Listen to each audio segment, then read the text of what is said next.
একটা লোক নিরীহ হলো, তার সবকিছুই ঠিক আছে, নামের বানান ভুল হওয়ার জন্য তাকে বলছে তুই নাগরিক নয়। এই কথা বুঝছেন না? তার বাপের নামের সঙ্গে একটা আগের কিছু কিছু টাইটেল মিলছে না, বলছে এখানকার নয়, এই তোর এই সমস্যা। এই কথা বুঝছেন?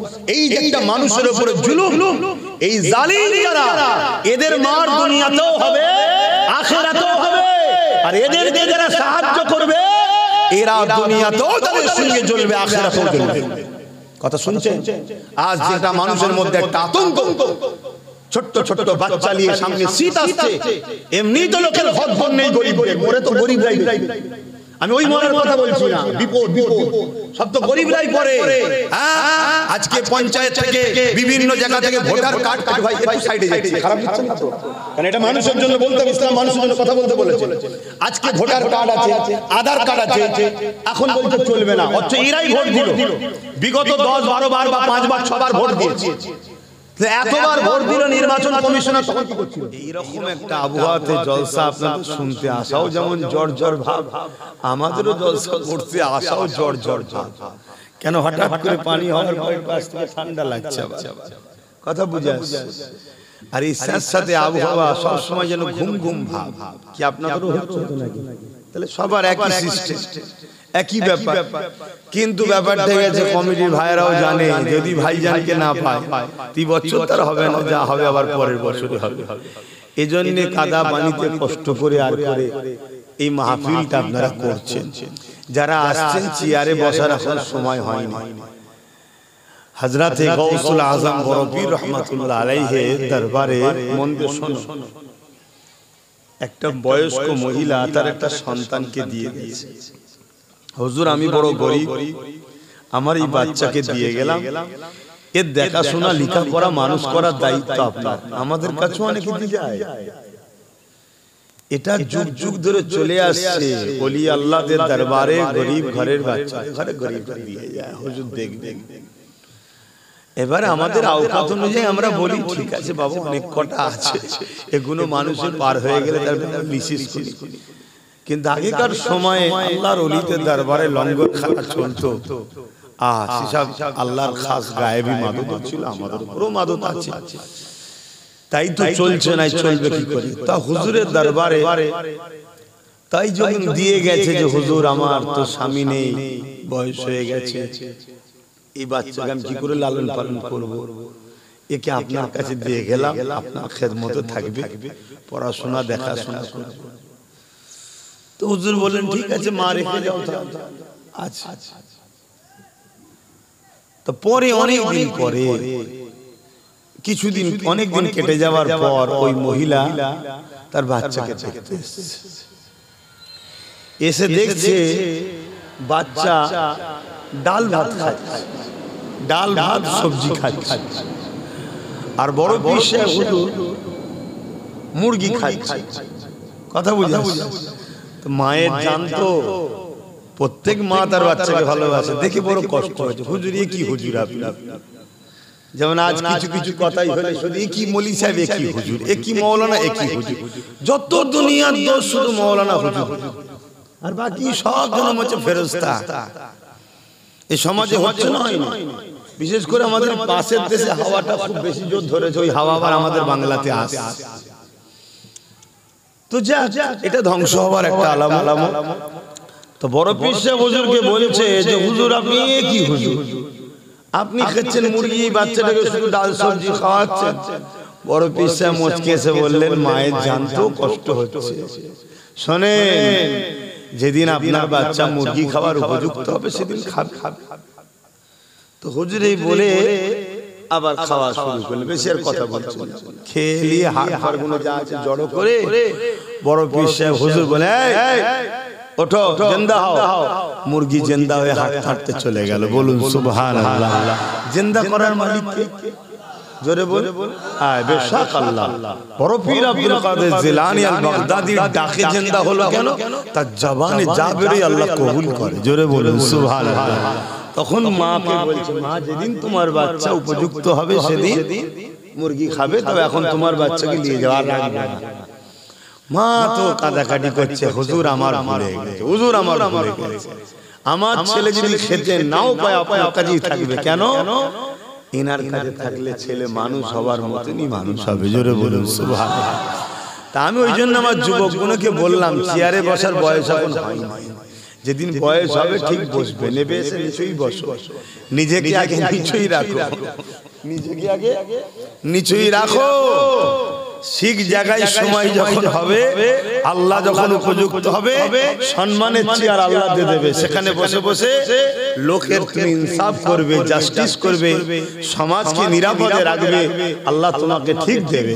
কিন্তু আগে নিজেকে আল্লাহ ও রসুলের জন্য মাটির সাথে মিশাও। কথা বুঝে আসছে? সেই জন্য বললাম। এবার আমার কথা সবার পছন্দ নাও হতে পারে, কেন পক্ষে বিপক্ষে লোক থাকবে, তাই তো নাকি গো? কিন্তু আমি আমার ভাইগুলোকে খারাপ জায়গায় ডাকলাম নাকি? এমন একটা জায়গায় ডাকলাম যে জায়গায় বসলে আল্লাহ খুশি হয়। জোরে বলুন সুবহানাল্লাহ। আর কোন কথা আছে? যিনি আমাদেরকে দুটো হাত দিয়েছে, যিনি আমাদেরকে দুটো পা দিয়েছে, যিনি আমাদেরকে দুটো কান দিয়েছে, যিনি আমাদেরকে দুটো চোখ দিয়েছে, যিনি আমাদেরকে আশরাফুল মাখলুকাত বানিয়েছে, যিনি আমাকে শ্রেষ্ঠ ধর্ম ইসলামের অনুসারী করেছে এবং সর্বকালের সর্বশ্রেষ্ঠ আসমানি কিতাব কোরআন আমাদের জন্য গাইডবুক করেছে এবং দুনিয়ার সুলতান নবী মুহাম্মদ রাসূলুল্লাহর উম্মত উম্মতি বানিয়েছে। সেই আল্লাহর জন্য নিচেতে বসতে হবে। তিনি বলছেন যে এখানে কোরআনের মাহফিল হয়, দ্বীনের আলোচনা হয়, ওই জায়গায় যারা গিয়ে বসে, আমার রাসূল বলছেন আল্লাহ খুশি হয়। জোরে বলুন সুবহানাল্লাহ। আর কি চাও? আমাদের মিশন তো একটাই, দুনিয়াবি জিন্দেগিটা আল্লাহর খুশির রাস্তায় চালাবো। যেখানে খুশি নয় যাব, তাতে যে চটে চটুকগে যাক, আমার দেখার দরকার নাই, কারণ আমার স্রষ্টার আগে কেউ নেই। কি কথাটা ভুল হলো? সে যেই হোক, প্রতিবেশী হক আছে ভালোবাসবো, অমুসলিমের সঙ্গেও মিশতে হবে, তারাও মানুষ, ভালোবাসবো, সহযোগিতা করব, পিয়ার করব, একসাথে উঠা বসা করব, দেশকে ভালোবাসতে হবে, দেশের যারা যে যা পদে আছে সে পদকে সম্মান করব, ভালোবাসবো। কিন্তু আল্লাহ ও রাসূলকে নারাজ করে, আল্লাহ ও রাসূল যেদিন নারাজ হয় কারো সঙ্গে মিশতে, কাউকে সম্মান করতে, কাউকে ভালোবাসতে, সে যদি আমার আপনজন হয়, তার সাথেও আমি মিশতে রাজি নয়। কেন? আমার মূল সবকিছুর টার্গেট একটাই হবে, মান আহাব্বা লিল্লাহ ওয়া আবগাদা লিল্লাহ ওয়া আতা লিল্লাহ ওয়া মানা লিল্লাহ ফাকাদ ইস্তাগমালাল ঈমান। ভালোবাসবো আল্লাহর জন্য, দুশমনি করব আল্লাহর জন্য, আত্মীয়তা করব আল্লাহর জন্য, বিচ্ছেদ হব আল্লাহর জন্য, এরাই কোন প্রকৃত ঈমানদার, এরা ঈমানের মজা পেয়ে থাকে। ঈমান যে কি মজার জিনিস তারাই পায় যাদের মিশন একটাই থাকে, যে আমার স্রষ্টা তিনি সবকিছু আমার, আমার বলে কিছু নেই, আমার ইচ্ছা বলে কিছু নেই, আমার খুশি বলে কিছু নেই, আমার দেখা বলে কিছু নেই, আমার শোনা বলে কিছু নেই, আমার চলা বলে কিছু নেই।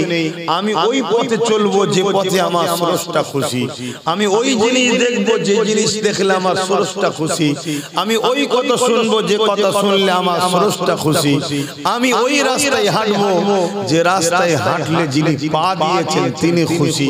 এটাই হবে আমাদের মাকসাদ, এটাই আমাদের বিজয়।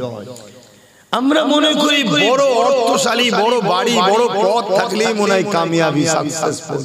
প্রকৃত সাকসেসফুল তো সে যে তার স্রষ্টাকে খুশি করতে পেরেছে। জোরে বলুন সুবহানাল্লাহ। আর যে তার স্রষ্টাকে খুশি করতে পারেনি, সে যেই হোক, হতে পারে আমেরিকার প্রেসিডেন্ট, হতে পারে পৃথিবী বিখ্যাত অর্থশালী, হতে পারে পৃথিবী বিখ্যাত ফেমাস লোক, হতে পারে তার গান নাচ শোনার জন্য কোটি কোটি লোক হয়তো ছোটে, কিছুদিনের জন্য। কেন আমরা দেখেছি এই পৃথিবীতে এমন খেলোয়াড় ছিল যার জন্য পুরো পৃথিবী দিওয়ানা ছিল। বুড়ো হয়ে যাবার পর আর সব ভুলে গেছে, আর খেলতে পারে না, দাম কি আছে না। আমরা ভারতবর্ষের ক্রিকেট খেলাতে এমন এমন খেলোয়াড়ের নাম আপনারাও জানেন, তার জন্য বাবারে কত লোক ফ্যান ফলোয়ার ছিল, লাখ লাখ কোটি কোটি লোক রাত জেগে জেগে খেলা দেখছে। যদি 0 রানে আউট হয়ে যায় হাউ মাউ করে কাঁদছে, যেন মনে হচ্ছে আব্বা মরে গেল রে, এত কাঁদছে। কি হয়েছে না, আউট হয়ে গেছে। আর 100 যদি করতে পারে, ও লুঙ্গি নিচে থাকার জিনিসও ভুলে যায়। তখন কি সমাজে ঘটে না, ঘটে না, এরকম থাকতে পারে। কিন্তু তোমার খেলোয়াড় যেদিন আর ব্যাট চালাতে পারে না, সেদিন তার ভ্যালু আউট। তুমিও তাকে ছেড়ে দাও আস্তে আস্তে, ধরে আর চলবে না। নতুন ওই ব্যাটম্যানটা উঠেছে, দেখ ভালো খেলছে, আবার আবার প্রেম অন্য জায়গায় চলে যায়। কিন্তু যারা আল্লাহ ও রাসূলের হয়েছে, যুগকে যুগ পার হয়ে চলে যাচ্ছে, তাদের প্রেমিক দিনকে দিন বেরিয়ে চলেছে, বেরিয়ে চলেছে, বেরিয়ে চলেছে। কোনদিন তাদেরকে কেউ বাদ দেয় না, ভুলতে পারে না। এরকম একটা প্রেমিকের নাম আমি বলছি 850 বছর আগে চলে গেছে। বাগদাদের জমিনে শুয়ে আছে সুলতানে বাগদাদ আব্দুল কাদের জিলানী আল বাগদাদি। জোরে বলুন সুবহানাল্লাহ। 850 বছরে চলে গেছে। প্রেম কমেছে? কথা বলেন, প্রেম কমেছে? আপনি প্রেম তো করছেন, আপনার বাচ্চা ছোটবেলা থেকে প্রেম করছে, ছোটবেলা থেকে। আবার তার বাচ্চা প্রেম করছে। 850 বছর ধরে যত লোক আসছে, প্রেম বেড়েই যাচ্ছে। কি ভুল বলছি? আজ থেকে 800 বছর আগে এই হিন্দুস্তানে একজন চলে গেছে, যার নাম হলো হযরতে মুঈনুদ্দিন আজমিরি। প্রেম বেড়েছে না কমছে? বলুন বলুন। দাদু গেছে আজমির শরীফে, বাপও গেছে আজমির শরীফে, ছেলেও বাপের সাথে গেছে। ফটো মাজারে দেখালে কে বলছে এটা আমাদের খাজা হুজুর, চুমু খেচ্ছে। কি গো ভুল বলছি? একটু কথা বলো, ভুল বললাম কেন? এটা অরিজিনাল জায়গাতে এনারা কানেকশন রেখেছে। এ প্রেম কখনো বৃথা যাবার নয়। এ যত বুড়ো হবে, যত দিন যাবে, যারা আল্লাহ ও রাসূলের হবে, তাদের মাকাম আল্লাহ তত দুনিয়াতে ফেমাস করবে, এবং আখিরাতেও এনারা শান ওয়ালা হবে। জোরে বলুন সুবহানাল্লাহ। তাই যুবকদের বলি, দুনিয়াদারি করতে হবে, কারবার করতে হবে, ব্যবসা করতে হবে, সংসার করতে হবে, বন্ধুত্ব করতে হবে। অমুসলিমের সঙ্গেও দুনিয়াদারিতে মানুষ মিশবে, মিশতে হবে। অমুসলিম বিপদে পড়লে সাথ দিতে হবে। সব করো, লিডার হবে একজন মুহাম্মদুর রাসূলুল্লাহ। জোরে বলুন সুবহানাল্লাহ। আল্লাহ নবীকে আমাদের জন্য আল্লাহ মডেল বানিয়ে দিয়েছে। লাকাদ কানা লাকুম ফি রাসূলিল্লাহি উসওয়াতুন হাসানা। তুমি নামাজ পড়বে, আমার নবীকে দেখো। রোজা রাখবে, আমার নবীকে দেখো। হজ করবে, আমার নবীকে দেখো। দান করবে, আমার নবীকে দেখো। সংসার করবে, আমার নবীকে দেখো। সন্তানদের বিবাহ দেবে, আমার নবীকে দেখো। প্রতিবেশীর সঙ্গে কিভাবে সম্পর্ক রাখবে, আমার নবীকে দেখো। এ দুনিয়ার মানুষেরা, তোমার ধর্মনীতি, তোমার সমাজনীতি, তোমার পরিবার নীতি, তোমার রাজনীতি, তোমার রাষ্ট্রনীতি, তোমার এডুকেশন নীতি, তোমার লাইফের প্রতিটা মুহূর্ত আল্লাহ পাক আমার রাসূলকে মডেল করেছে। নবীকে ফলো করে করো। নবীকে ছাড়া অন্য কোনো কাউকে ফলো করলে চলবে না, কেননা অন্য কোনো মডেলটাই হলো সাকসেসফুল নয়। একমাত্র সাকসেসফুল মডেল হলো আমিনাল্লাহ মুহাম্মাদুর রাসূলুল্লাহ। আরো জোরে বলুন সুবহান। একমত তো নাকি? আমার সাথে একমত তো নাকি? হ্যাঁ, তবেই কামি। এটা একটা পরীক্ষার জন্য এসেছি। কেউ 30, কেউ 40, কেউ 50, কেউ 60, কেউ 70, কেউ 80, কেউ 90, কেউ 100। 100 পার হচ্ছে না, 80 পার হতে চাইছে। কথা বুঝে আসছে? যদিও পার হতো, এক ভ্যাকসিনে সব সাইজ হয়ে যাচ্ছে। যে কোনো ভ্যাকসিন নিয়েছে ও তাড়াতাড়ি চলে যাচ্ছে আবার। যাক আল্লাহ সব হায়াত দারাজ করুক, বলুন আল্লাহুম্মা আমিন। তো যাই হোক, তাহলে ধরুন 100, 150, 200 চলো তো একদিন যেতে হবে, চলো তো যেতে হবে। এই টোটাল জীবনটা আপনার দুনিয়াতে শুধুমাত্র আল্লাহর পরীক্ষা। যা জমিন আমার, আসমান আমার, চাঁদ আমার, সূর্য আমার, গাছপালা, তরু লতা, নদী নালা, খাল বিল, পাহাড় পর্বত সব আমার। লিল্লাহি মা ফিস সামাওয়াতি ওয়া মা ফিল আরদ। জমিন আসমানের মধ্যে যা কিছু আছে সব কিছুর একজন মালিক, তিনি কে? সবাই জবান খুলে কে? আল্লাহ, অন্য কেউ মালিক নয়। লাহু মুলকুস সামাওয়াতি ওয়াল আরদ। জমিন আসমানের একটাই বাদশা, তিনি হলেন আল্লাহ। জোরে বলুন। কাউকে কাউকে আল্লাহ দায়িত্ব দেয় যে এলাকাটা তুই চালা, এলাকা তুই চালা, তুই এলাকা চালা, কিন্তু যারা নসিবওয়ালা হয় তারা ঠিকভাবে চালায়, কিয়ামত দিন সম্মানিত হবে। যারা কপাল ফাটা হয়, পাওয়ার পেশা লুটতে শুরু করে দেয়। কথা বুঝে আসছে না? নাই, লুটে লুটে লুটে লুটেই মরে যাবে, নিজেকে ভোগ করতে হয় না। এইটা হচ্ছে ব্যাপার। কিন্তু প্রকৃত মালিক সবকিছুর একজনই, তিনি হলেন আল্লাহ। আমাদেরকে পাঠিয়েছে দুনিয়ায় পরীক্ষা নিতে। যা, আমাকে ভুলে যাবি না, আমার হুকুম মতো চলবি, আমাকে প্যার করে চলবি, আমাকে খুশি করে চলবি, আমি যাতে রাজি সেই কাজ করবি। তুই যদি দুনিয়াতে গিয়ে আমাকে না ভুলিস, আমি আল্লাহ তোকেও ভুলবো না, দুনিয়াতেও তোর গার্ড দেবো, আর পরকালেও আমি তোকে জান্নাত দেবো। জোরে বলুন সুবহানাল্লাহ। আর দুনিয়ার রং তামাশাই যদি ওই ছোট হুজুর পীর কেবলা বলতেন, গিলটি চমকে সোনা ভুলে গেলি, দুনিয়ার যদি 2 নম্বর দেখে অরিজিনাল ভুলে যাস, আমি আল্লাহ তোকে দুনিয়াতেও ছেড়ে দেবো, আখিরাতেও তোর জন্য জাহান্নাম। তবে হ্যাঁ, আমি যাকে ভালোবাসবো, এই ভালোবাসার পরীক্ষা তার থেকে নেব। তুমি আমাকে ভালোবাসো বলো, আমি তোমার পরীক্ষা নিই। তাহলে স্রষ্টাকে ভালোবাসি বলি, আল্লাহ বা তোমার আমার পরীক্ষা নেবে। এই পরীক্ষা বিভিন্ন ধরনের হয়। কাউকে আল্লাহ গরিব অভাব দিয়ে পরীক্ষা নেয়, কাউকে আল্লাহ ধন দৌলত দিয়ে পরীক্ষা নেয়। যে অবস্থায় থাকো না কেন, অভাব গরিব যদি হয়, সে যদি সবর করে ধৈর্য ধরে, আল্লাহ তাকে প্রিয় বান্দাদের দলভুক্ত করে দেয়। আর যদি আল্লাহ তাকে মাল ধন দৌলত সম্মান ঢেলে দেয়, সে যদি অহংকারী না হয়ে শুকরিয়া আদায় করে, আল্লাহ আল্লাহ আল্লাহ মাথা নত করে আল্লাহর কাছে থাকে, আমার আল্লাহ তাকে সম্মানিত করবে।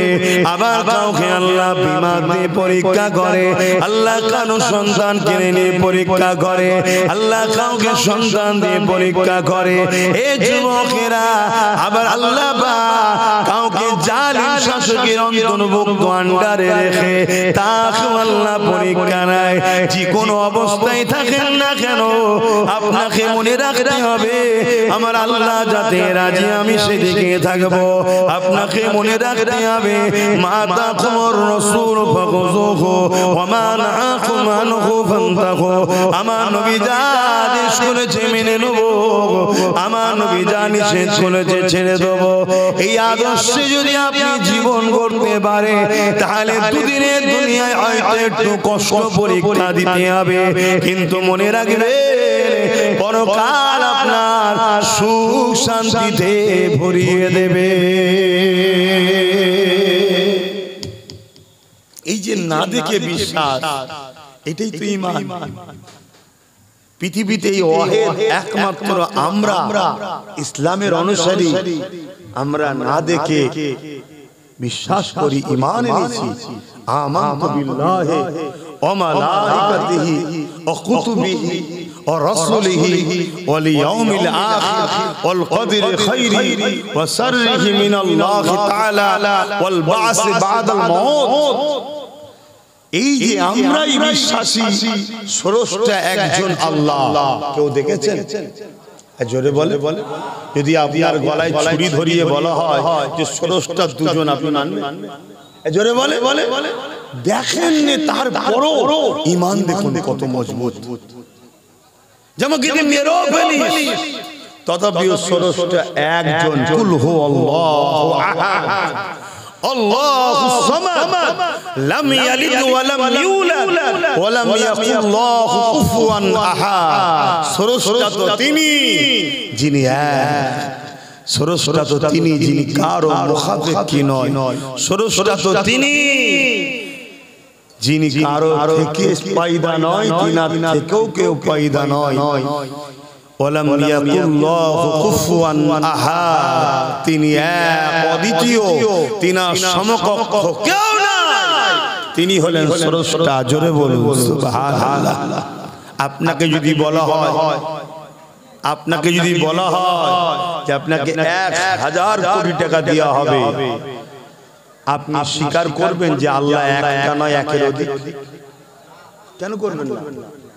আপনি তো এক আল্লাহ দেখেননি, তাও স্বীকার করবেন না?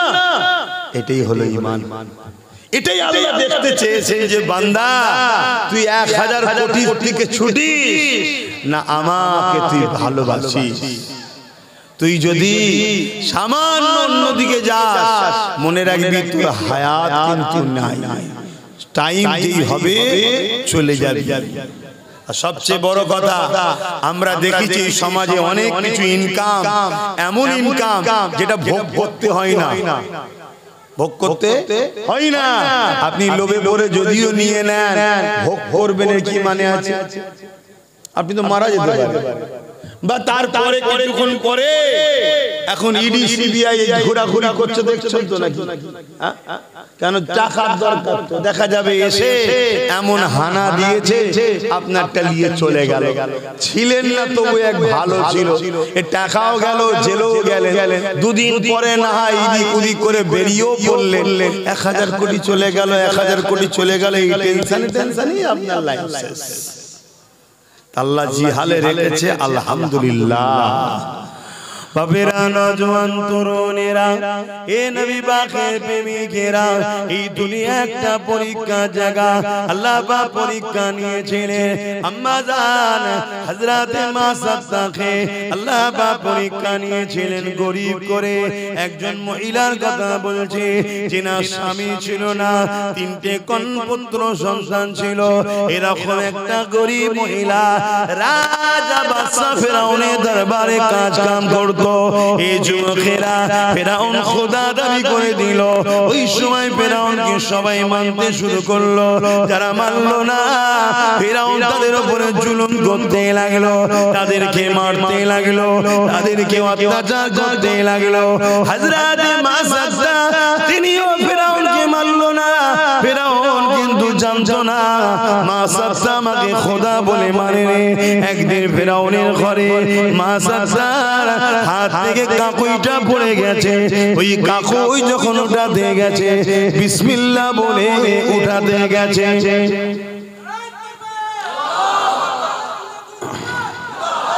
যখনই বিসমিল্লাহ বলে তুলেছে, ভাই কিন্তু এ যা দিয়েছি তো বিরাট, নিচুই নিবি দেন, হালকা হালকা হবে, নিচুই নিবি দেন। তাহলে বিসমিল্লাহ বলে উঠাতে গেছে, আর এই খবরটা ফেরাউনের কানে পৌঁছে দেওয়া হয়েছে। জাহাপানা সরদার, আপনার ঘরে যে কাজের মহিলা মা সাদ্দা থাকে, সে আপনাকে খোদা বলে মানে না। ওই যে মুসা যে খোদার প্রচার করছে, সেই খোদাকে মানে। ফেরাউন গেলার হয়ে যায়, হালকা ওদিক ঘোরা, আরো ঘোরা, কত বেশি গেল। ফেরাউন গেলার হয়ে গেল। হযরত মা সাদ্দাকে ডাক দিয়ে দিল, হে মা সাদ্দা, শুনলাম নাকি তুমি আমাকে খোদা বলে মানো না। মুসা যে খোদার প্রচার করতে লেগেছে, তাকে খোদা বলে মানো। মা সাদ্দা চিন্তা করতে লেগেছে, এ জালিমের সামনে যদি সত্য কথা বলে দিই, এ জালিম আমাকে জানে মেরে দেবে, এ জালিম আমাকে হত্যা করে দেবে, এ জালিম আমার উপরে অনেক জুলুম করবে। আর আমি জান বাঁচাবার জন্য যদি মিথ্যা কথা বলি আমার আল্লাহ নারাজ হয়ে যাবে, আমার স্রষ্টা বেজার হয়ে যাবে। যিনি বলেছেন মিথ্যা হলো গুনার মা, আমি তিনাকে বেজার করব না, নিজের জানকে জালিমের হাত থেকে বাঁচাবো। হযরতে মাসাত্তার ইমানের পাওয়ার দেখুন কত ছিল।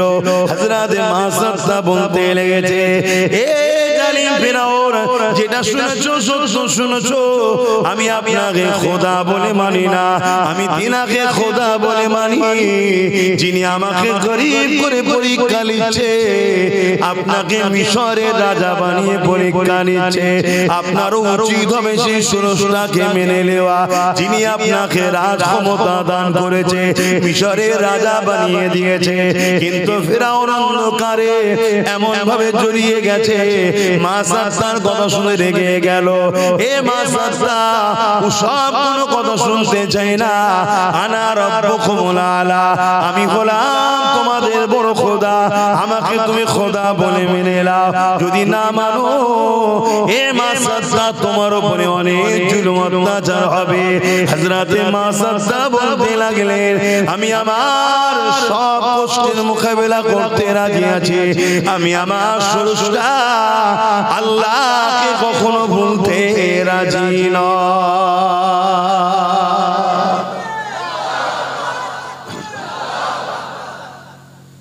আল্লাহ যাকে ভালোবাসে পরীক্ষা নেবে। গোপনে গোপনে কলেমা পড়েছিল, মুসা নবীর উম্মত হয়েছিল। দেখুন কাকুই উঠাতে গেল, আল্লাহ প্রকাশ করে দিলেন। দেখি মা সাত্তা ও কতটা মহব্বত করে।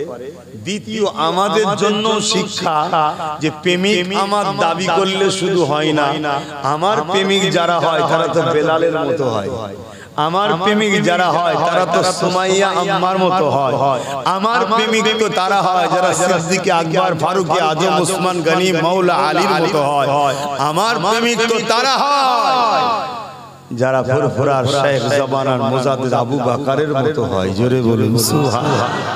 পরীক্ষা নেবেন, যদি পরীক্ষা না নিত তাহলে এই আলোচনাটা আমিও জানতে পারতাম না, আর আপনাকেও শোনাতে পারতাম না, আর আপনারাও অবাক হয়ে শুনতেন না যে আল্লাহর প্রেমিক কাকে বলে। দেখ মা সাত্তার দিকে দেখ, আর আমরা কি করছি, আমরা কি করছি?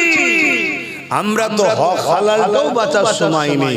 ঘর থেকে খেয়ে বেরোবার পরেও যদি কোনো দাদা ডেকে বলে কোথায় যাচ্ছে বিকায়, এলে এক কাপ চা খা, অথচ দাদার পয়সা 2 নম্বর জানি আমি। কথা বুঝছেন না? বলুন না, এক কাপ চা ফ্রিতে পেয়েছি, ওই লোভও সামলাতে পারছি না। আবার এটাও হতে পারে না খেলে যদি টার্গেট করে, না খেলে যদি টার্গেট করো, আমার পয়সা তোর খেতে মন যাচ্ছে না, ভারী সুপি সাহেব হয়ে গেছিস, দাঁড়া, তোর ঘরটা আটকে দেবো, তোর ড্রেনটা বন্ধ করে দেবো, তোর রাস্তার সামনে বেড়া দেবো, তোর জমি দখল করে নেবো। এই ভয়ও আমাদের মধ্যে অনেকে থাকে।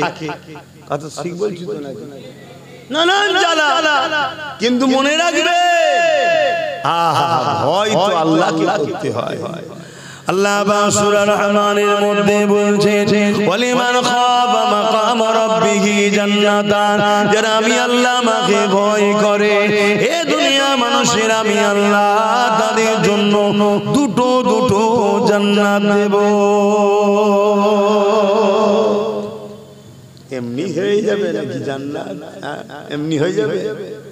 দুনিয়ায় সামান্য একটা ছোট্ট পদ বাঁচাবার জন্য তোমার দুনিয়ার নেতাকে কত খুশি করতে হয়, করতে হয় না? ওসব জানি না। এ মাসের শেষে 2 লাখ পাঠিয়ে দিবি, আর নাই তোর জায়গায় অন্যজনকে দিয়ে দেবো।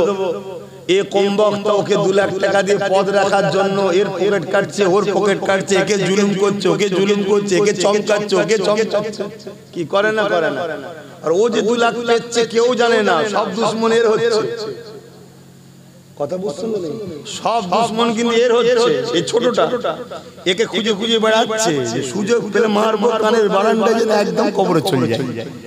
কেন? জ্বালিয়ে। কিন্তু উপরে বসে সব ভিআইপি ভাবে টাকা তুলে নিচ্ছে। কি ও কথা খারাপ লাগছে নাকি? আমরা সবাই জানি ঘুষ কারা খায়। বলুন বলুন। না ঘুষ আমাদের এই যে সমাজের মধ্যে আমরা এক কথাই যদি বলা হয় যে ঘুষটা কে নেয়, কারা নেয়? সবাই বলবে পুলিশ নেয়, তাই তো নাকি? সবাই এক কথাই বলবে পুলিশ নেয়। কেন বলেন? পুলিশ ওই নিশ্চয়ই দাঁড়িয়ে 10 টাকা 20 টাকা 100 টাকা করে চাই বলে আমরা জেনে গেছি, কিন্তু অফিসে বসে বসে কোটি কোটি টাকার কাগজ এদিকের ওদিকের, এর রেকর্ড ওর নামে, ওর রেকর্ড ওর নামে, এর জমি ওর নামে, ওর জমি ওর নামে, কোটি কোটি টাকার লেনদেন এদিক ওদিক করে ঘুষ চলছে। এটা কিন্তু কেউ বুঝতে পারেন না, তাকে আবার স্যার বলা হয়। হয় না? হয় না? হ্যাঁ। তাহলে এই যে ছোট নিচুই যে সে চাইছে সবাই জেনে গেছে, এজন্য সবাই বলে পুলিশ ঘুষ খায়। কিন্তু আমি আপনাদেরকে বলবো সবাইকে এভাবে আমভাবে বলা একটা অন্যায় কথা হবে। কারণ ইসলাম যে দোষী নয় তাকে দোষ দিল, পাপের বোঝা আপনার ঘাড়ে চাপবে। সব প্রশাসন ঘুষ খায় না। অনেক প্রশাসন আছে যারা নিজেদের উপযুক্ত ক্যারিটে, নিজেদের যোগ্যতায়, নিজেদের দক্ষতায় তারা চাকরি পেয়েছে, তারা কোনো নেতা চাটুকারি করে না। তারা বুঝে আসছে হ্যাঁ তাদের জন্য কিন্তু জুলুম হয়। কিরম জুলুম হয়?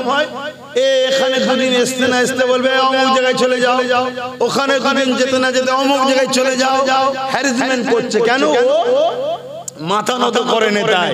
তবে কিছু বাপের বেটা আছে প্রশাসন, তারা মাথা তারপরেও কখনো নত করে না, যেখানেই যায় বুনো ওলগুলোকে পরিষ্কার করে দেয়। কথা বুঝে আসছে নাকি? এরকম আছে ভাই, ভালো ভালো লোক আছে। কে বলেছে? আমার জানা। সোজা আমি ওইদিকে যাচ্ছি না কারণ সময় কম, কিন্তু আমি জিনিস বুঝাতে গিয়ে বলছি যে আম্মাজান মা সাত্তার উপরে কত লোক দেওয়া হয়েছে। মা সাত্তা তোমাকে আজাদ করে দেওয়া হবে, তুমি যে গোলাম আছো আজাদ করে দেওয়া হবে। আর তুমি জানো তো আমি ফেরাউন কে? আমি রাজা মিশরের, যা খুশি তাই করতে পারি। তোকে যদি হত্যাও করে দিই আমার বিরুদ্ধে কথা বলার কেউ নেই। শুনছেন তো নাকি? এরকম পাওয়ার আমার। তোর এখনো সময় আছে, তোকে আজাদ করে দেবো। তারপরে আবার লোক দিচ্ছে তোকে একটা বিরাট রাজপ্রাসাদ তৈরি করে দেবো, সেখানে তুই থাকবি, শুধু আমাকে খোদা বলে মেনে নে। আম্মা জান একটাই কথা বলছে, এদিনে দুদিনে দুনিয়ার মায়া জালে জড়িয়ে, দুদিনে দুনিয়া লোভ লালসায় জড়িয়ে আল্লাহ পাকের আযাবের গিলাস হতে পারবো না। আমার স্রষ্টাকে আমি নারাজ করতে পারবো না, যিনি আমার উপরে কত ইহসান করেছে, আমাকে জীব জন্তু না বানিয়ে আশরাফুল মখলুকাত বানিয়েছে, দুটো হাত, দুটো কান, দুটো চোখ, দুটো পা দিয়েছে, তিনি আমাকে কত সুন্দর করে জমিনে পাঠিয়েছে। এ ফেরাউন, তুমি যাই লোক দাও নাকি, যাই বলো নাকি, আমি তোমার কথা শুনতে পারবো না। উপরন্তু তোমার উচিত হবে যিনি তোমাকে দুনিয়ায় রাজত্ব দিয়েছে, তুমি সেই স্রষ্টা আল্লাহকে মেনে নাও। আল্লাহকে যদি মেনে নাও, দুনিয়া তো তুমি রাজত্ব পেয়েছো, পরকালও তুমি শান্তি পাবে। এ দুনিয়ার মানুষেরা হযরতে মা সাত্তার কথা শুনে ফেরাউন রেগে গেল। ফেরাউন সৈন্যদেরকে বলতে লাগলো, এ মা সাত্তা পরিবর্তন হবার নয়, এক কাজ করো, একে আরো অন্য কৌশলে পরিবর্তন করতে হবে। কি কৌশল? বিশাল আগুন তৈরি করো, ওই আগুনে একটা বিশাল কড়া চাপাও, ওই কড়াতে তেল দাও, ওই তেলের উপরে এমন করে টকবক করে তেলগুলোকে ফোটাও, আর মা সাত্তাকে আর তিনটে ছেলেকে ওই কড়ার পাশে সে দাঁড় করাও। আমি ফেরাউন শের পরে যাচ্ছি। কথা মতো কাজ হয়ে গেল, বিশাল আগুন ধরানো হলো, কড়া চাপানো হলো, তেল দিয়ে দেওয়া হলো, টকবক করে ফুটতে লেগেছে। ফেরাউন এসে হাজির হয়ে গেল। এ মা সাত্তা রে, তুমি কি চাও তোমার বড় ছেলেটাকে এই গরম তেলেতে আমি ফেলে দিই? যদি না চাও আমাকে খোদা বলে মেনে নাও। হযরতে মা সাত্তা মায়ের জান, চোখ দিয়ে পানি বেরিয়ে গেল। যে মায়েরা বাচ্চাকে কখনো না খাইয়ে খাইয়ে খেতে পারে না, বাচ্চার কোনো কষ্ট মা সহ্য করতে পারে না। এই মায়ের জান বাঁচাটা তিনি কাঁদতে শুরু করে দিলে, এ জালিম এরকম জুলুম করিস না রে, আল্লাহকে ভয় কর, আল্লাহর আযাব যখন আসবে তখন আল্লাহ ছাড়বে না। কিন্তু যারা শয়তানের গিরাস হয়ে যায় তারা কখনো সঠিক রাস্তা পায় না। হযরতে মাসাত্তা তখন বলতে লাগলো, এ ফেরাউন তুমি যাই চেষ্টা করো না কেন, আমি আমার আল্লাহকে ছাড়বো না।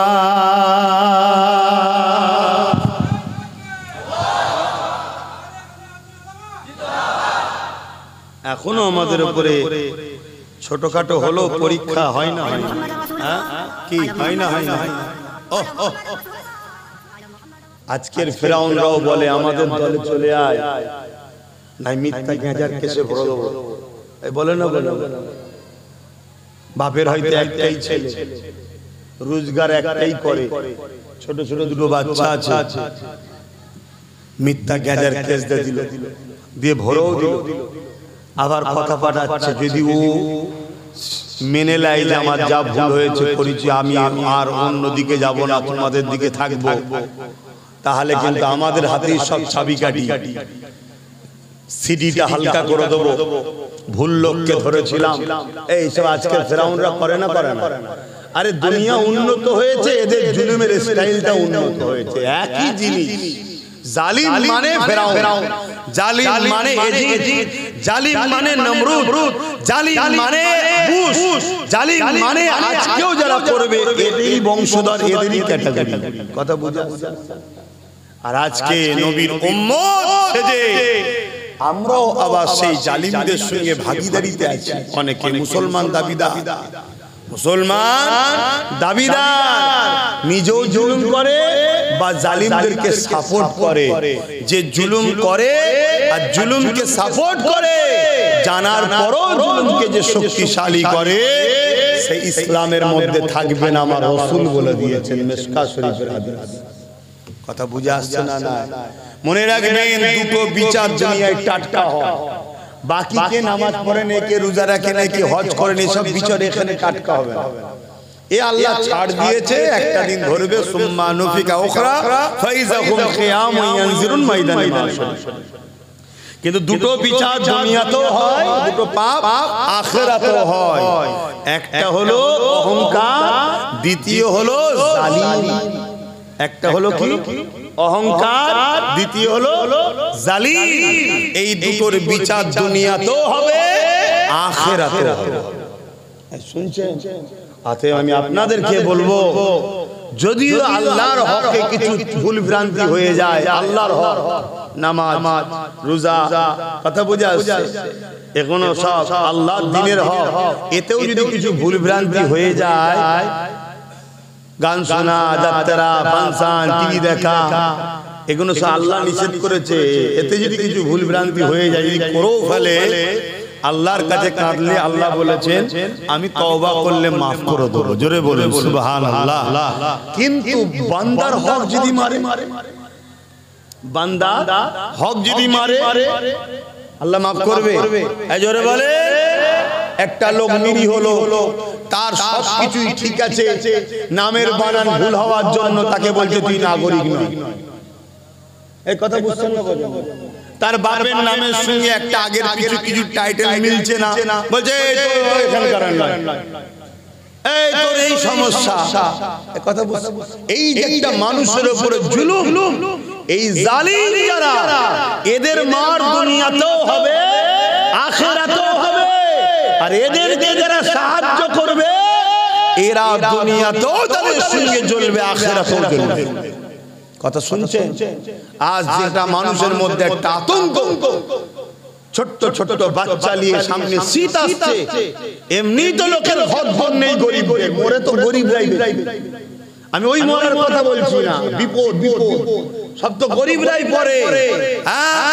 আজকে পঞ্চায়েত থেকে বিভিন্ন জায়গা থেকে ভোটার কার্ড, ভাই একটু সাইডে যাচ্ছি, খারাপ দিচ্ছেন না তো? কারণ এটা মানুষের জন্য বলতে, ইসলাম মানুষের জন্য কথা বলতে বলেছে। আজকে ভোটার কার্ড আছে, আধার কার্ড আছে, এখন বলতে চলবে না, অথচ এরাই ভোট দিল। বিগত 10-12 বার বা 5 বার 6 বার ভোট দিয়েছে।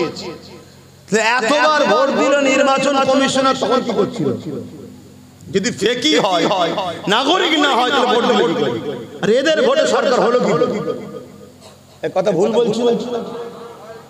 যদি এদের ভুল হয়, এই ভুলটা করেছে কারা? এরা তো কম্পিউটারে দেখেন টাইপ করে না, তো সরকারি লোকই ভুল করেছে। যদি এদের ভোটার কার্ডটা ফেক হয়, এদের ভোটার কার্ডটা দিল সরকারের লোক, সে মাতা সরকার হোক আর এখানকার সরকার হোক, ভুলটা করেছে না করে না কথা বলে। কিন্তু আজকে সেই যেতেও কাটছে, আসতেও কাটছে কারা? গরিবরা। আর গরিবের কি ধর্ম ওটা বড় কথা না, গরিবের কি ধর্ম ওটা বড় কথা নয়। আমি চ্যালেঞ্জ দিয়ে বলছি, গরিব যদি হিন্দুও হয় সে বাঁচবে না, সে বিপদে। গরিব যদি আদিবাসী দলিত হয় সে বিপদে। আর যদি মুসলমান ধনী হয় তার বিপদ। আমার কথা কিছু বুঝলেন?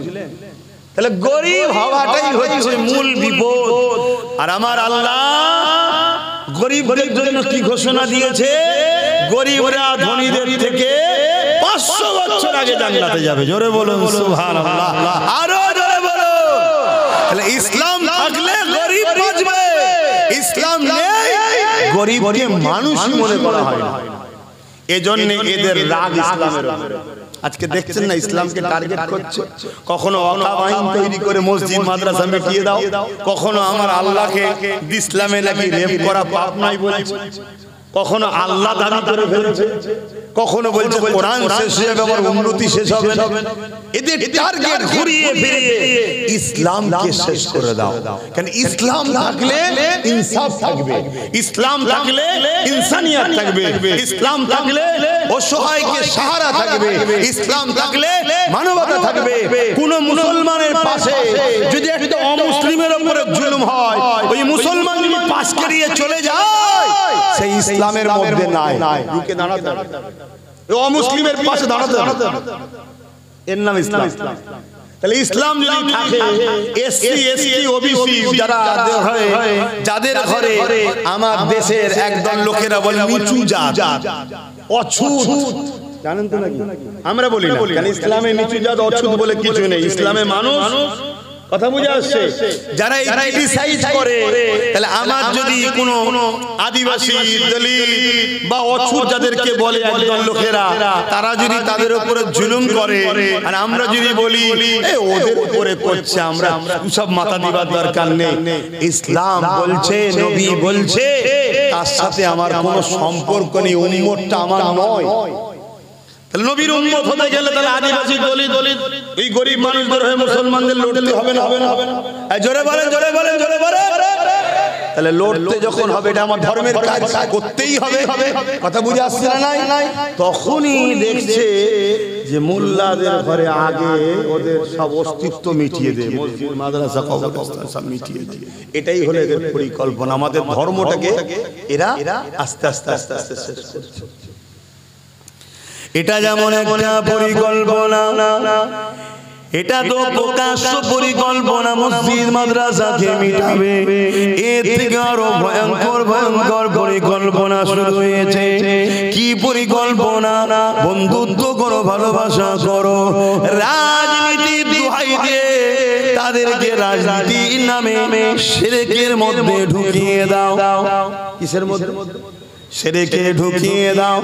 মুসলমান ঘরের ছেলেগুলোকে গায়রুল্লাহর খেতে কাটতে পাঠাও। মুসলমান ঘরের ছেলেদের ঘরে গায়রুল্লাহর অনুষ্ঠানে পাঠাও। মুসলমান ঘরের ছেলে মেয়েদিওকে এমন করে তাদেরকে তাদের দিন থেকে সরিয়ে দাও, তাদেরকে লোভ লালসার মধ্যে নিয়ে আসো, তাদেরকে বন্ধুত্বর নামে, পদের নামে, বিভিন্ন জিনিসের নামে, উৎসবের নামে তাদেরকে গায়রুল্লাহ দিকে টেনে নিয়ে আসো। মনে রাখবেন, আল্লাহ পাক জানিয়ে দিয়েছে কোরআনের মধ্যে, তোমরা যদি পাপ করো ফেলো, আমি আল্লাহ পাক ক্ষমা করে দেব, কিন্তু শিরকের গুনাহ আল্লাহ মাফ করবে না, শিরকের গুনাহ আল্লাহ ক্ষমা করবে না।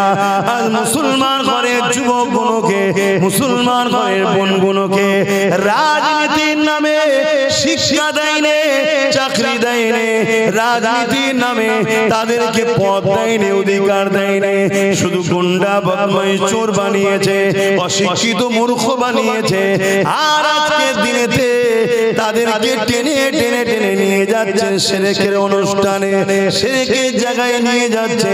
কেননা এরা জানে মুসলমান যদি আল্লাহ ও রাসূলের সঙ্গে কানেকশন রাখে, বদরের 313 জনেতে বিজয় এরা লাভ করেছে, এক মঈনুদ্দিন আজমিরি ভারতে বিজয় লাভ করেছে। যদি এদের সঙ্গে আল্লাহ ও রাসূলের কানেকশন না কাটা যায়, এদেরকে মিটানো সম্ভব নয়।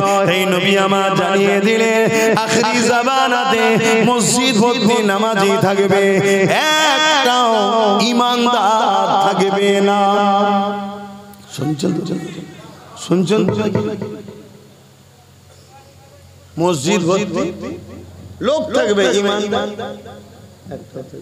কেন? নামাজ রয়েছে, দাড়ি রয়েছে, টুপি রয়েছে, রোজা রয়েছে, হজ রয়েছে, এগুলো তো ঈমান নয়, এগুলো তো ঈমানের মধ্যে। ঈমানটা কি? লা ইউমিনু আহাদুকুম হাত্তা আকুনা আহাব্বা ইলাইহি মিন ওয়ালিদিহি ওয়া ওয়ালাদিহি ওয়ান নাসি আজমাইন। অপর হাদিস শরীফ, লা ইউমিনু আহাদুকুম হাত্তা ইয়াকুনাল্লাহু ওয়া রাসূলুহু আহাব্বা ইলাইহি মিম্মা সিওয়াহুমা ওয়া মান আহাব্বা আবদান লা ইউহিব্বুহু ইল্লা লিল্লাহ। হে যুবকেরা, শুনে রেখে যাও, যতক্ষণ পর্যন্ত তোমরা তোমাদের জমি জায়গা ঘর বাড়ি বাপ মা নেতা কেতা সবকিছু এমনকি নিজের জানের থেকে বেশি আল্লাহ ও রাসূলকে ভালো না বাসবে, ততক্ষণ পর্যন্ত তোমাদের ঈমান কামেল হবে না, ঈমানদার ততক্ষণ পর্যন্ত হবে না। তাহলে আজকে আমরা নামাজে রয়েছি, রোজায় রয়েছি, হজে রয়েছি, কিন্তু গায়রুল্লাহ যেখানে আল্লাহর সঙ্গে শরীক করা হয়, এরকম কাজে আমরা সেকুলার দেখাতে গিয়ে, সম্প্রীতি দেখাতে গিয়ে, মানব বন্ধন দেখাতে গিয়ে সেই জায়গাতে আমরা জুড়ে গেলাম, সেই অনুষ্ঠানের সঙ্গে জড়িয়ে গেলাম। এটাকে সেকুলার বলা হয় না, এটাকে সম্প্রীতি বলা হয় না, এটাকে নাটক বলা হয়। এই নাটক করতে গিয়ে আমাদের ঈমানটা চলে গেল, আমাদের হোশ নাই। বেঈমান যতই হোক না কেন, বিজয় যারা কখনোই পাবে না, কারণ আল্লাহ সাহায্য ছাড়া কোনোদিন কামিয়াবি হতে পারে না। এই যুবকেরা, তরুণেরা, হযরতে মাসাদ তাকে দেখে শিখো, তিনাকে কি বলা হলো। আর আমার রাসূল পাক সাল্লাল্লাহু আলাইহি ওয়াসাল্লামকে মক্কার আবু জেহেল উতবা সাইবা কি বলেছিল শুনছেন তো নাকি? ওহ আল্লাহ আল্লাহ, ভাই আপনি এটা দেন তো, কিছু বলবেন? এটা হাতে লাগছে বড়। ওহ এটা গিয়ে আসেন না, তাড়াতাড়ি আসেন। ও বাবা, ঘড়িও ঘোড়ার থেকে আগে, তাড়াতাড়ি আসেন, মশাই ইনজেকশন দিচ্ছি। দরুদ শরীফ আল্লাহুম্মা সাল্লি আলা আল্লাহুম্মা সাল্লি আলা আলি আল্লাহ মাফ করে।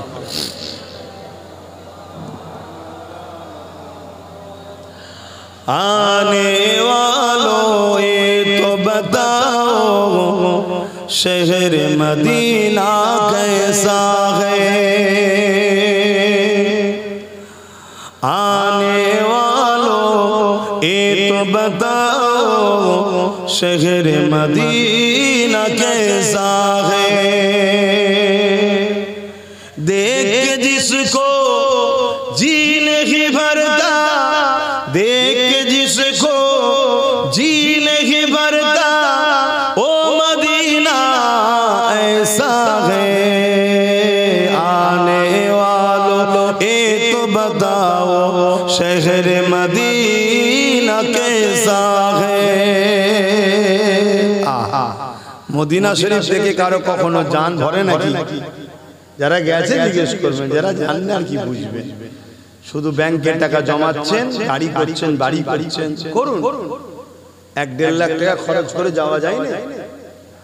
এই জন বয়সে যাও, বুড়ো বয়সে লাস্টে হজ করতে গেছে, ভিড়ের জন্য ধাক্কা খেয়ে গ্যালারির বাইরে বসে থাকবো। হ্যাঁ, জন বয়সে যাও। गुम्बद खजरा के छाए में, गुम्बद खजरा के साए में बैठ के तुम तो आए हो, गुम्बद खजरा के साए में बैठ के तुम तो आए हो, उस साए में रब के आगे, उस साए में रब के आगे सिजदा करना कैसा था। जोरे बोलूं ना सुभान अल्लाह। আল্লাহর বন্ধুর দরবারে গিয়ে সবুজ গম্বুজের নিচে বসে আল্লাহকে সিজদা করা, এই মজাটা কেমন ছিল? জোরে বলুন সুবহানাল্লাহ। কায়নাত তো নামাজ পেয়েছে আমার নবীর থেকে, আর সেখানে গিয়ে নামাজ পড়ার মজাটা একটু আলাদাই হয়, তাই তো নাকি? একটু নয়, তুলনায় হয়। आने वालों ये तो बताओ शहर मदीना कैसा है, और तेरा जा पे उनकी, और तेरा जा पे उनकी आंसू बहाना कैसा है। आने वालों ये तो बताओ शहर मदीना कैसा है। अल्लाहुम्मा सल्ली अला सय्यदना मौलाना मुहम्मद वाला आली।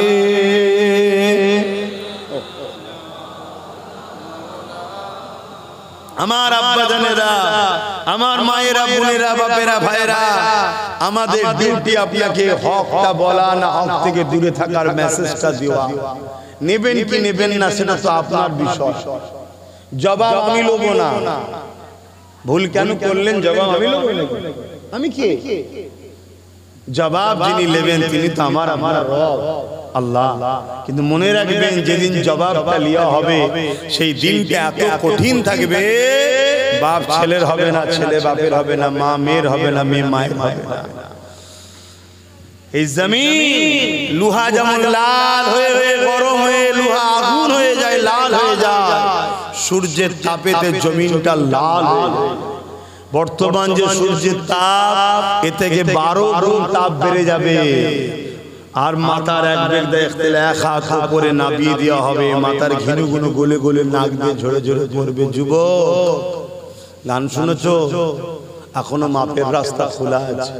সিনেমা দেখেছো? খোলা আছে। যাত্রায় চলে গেছো? খোলা আছে। নামাজ কাজা করেছো? তওবা করো, খোলা আছে।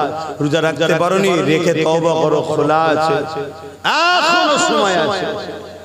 কিন্তু আল্লাহ ও রাসূলের দ্বীনের যদি দুশমন হও, যদি শিরক করো, নবীর সাথে বিয়াদবি করো, নবীর দ্বীনের যদি দুশমনি করো বা দুশমনদের সাথ দাও, শুনছো যুবকরা কি বলছি? এটা বলা দরকার আছে না? এটা যখনই বলবো সমস্যা কি হবে? যারা তোমাদেরকে ভালোবাসার নামে জাহান্নামের পথিক বানাচ্ছে, সেই দুনিয়াদার বেঈমান কাফের মুশরিক নেতাগুলো তখন আমার গালিগালাজ করবে, আমাকে ডিস্টার্ব করবে, আমাকে দাওয়াত করলে ডিস্টার্ব করবে, জলসা কমিটির উপরে চাপ হবে, জলসা কমিটিকে নানা রকম পেরেশান করবে, হ্যারাসমেন্ট করবে। আর জলসা কমিটিকেও বলে দিই, এইসব সহ্য যদি করতে পারো তাহলে আমায় নিয়ে এসো, আর নাই দূরে থাকো। তেল দিয়ে কথা আমি কারো বলতে পারবো না, কেন এ দুটো হাত কারো বাপ আমায় দেয় না, এ দুটো চোখ কারো নানা দাদু আমায় দেয় না, এ দুটো পা আমার বাপ মা আমায় দেয় না। এই জিন্দেগিটা আমার বাপ মা দিওয়া নয়, এই জিন্দেগি আমাকে আমার আল্লাহ দিয়েছে। অতএব বাপ মাকে ভালোবাসতে আল্লাহর হুকুম। বাপ হলো জান্নাতের দরজা, মা হলো জান্নাত। তাই বাপ মাকে ভালোবাসতে হবে, এটা আমার আল্লাহ রাসূলের হুকুম। ভালোবাস, আলহামদুলিল্লাহ। বাস, কিন্তু তা বলে এটা নয় যে আল্লাহ রাসূল ছেড়ে দিয়ে বাপ মার হুকুমে আল্লাহ রাসূলের বিরুদ্ধে কাজ করব না, ওটা চলবে না। কথা শুনছেন তো? এই জন্য হক কথা বলি, বললে একটু ডিস্টার্ব হয়, জলসা কমিটির উপরে ডিস্টার্ব হয়, অসুবিধে হয়, চাঁদা অসুবিধে হয়। কথা বুঝতে অনেক মানুষ দিতে চায়, কিন্তু বলে যদি জানতে পারি তোর ঘরটা বোল্ডুজার দিয়ে ভেঙে দেবো। সে চিন্তা করছে 100 টাকা দিতে গেছে ঘরই চলে চলে। কথা বুঝতে তাহলে বলুন, এই জুলুমগুলো যারা করে তারা কি ফেরাউন? কথা বলছেন না জানো? তোর ভালো লাগে না তুই নিবি না, যার ভালো লাগে সে নেবে। কি তুই তোর মতো বলবি, আমি আমার মতো বলবো। যার ভালো লাগবে আমার কথা সে নেবে, যার ভালো লাগবে তোর কথা তুই নিবি, নেবে। অসুবিধা কি আছে? বলছেন না।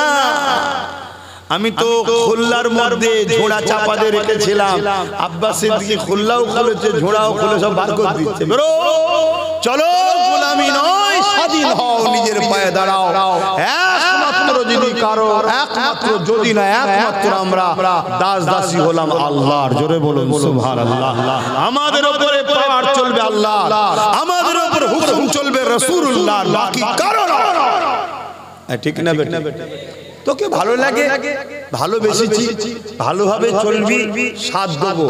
যেদিন মনে হবে তুই বদমাইশি করছিস, তোর থেকে সরে যাব, তুই বলবি না বদমাইশিও করবো, সত্যও দেবো না।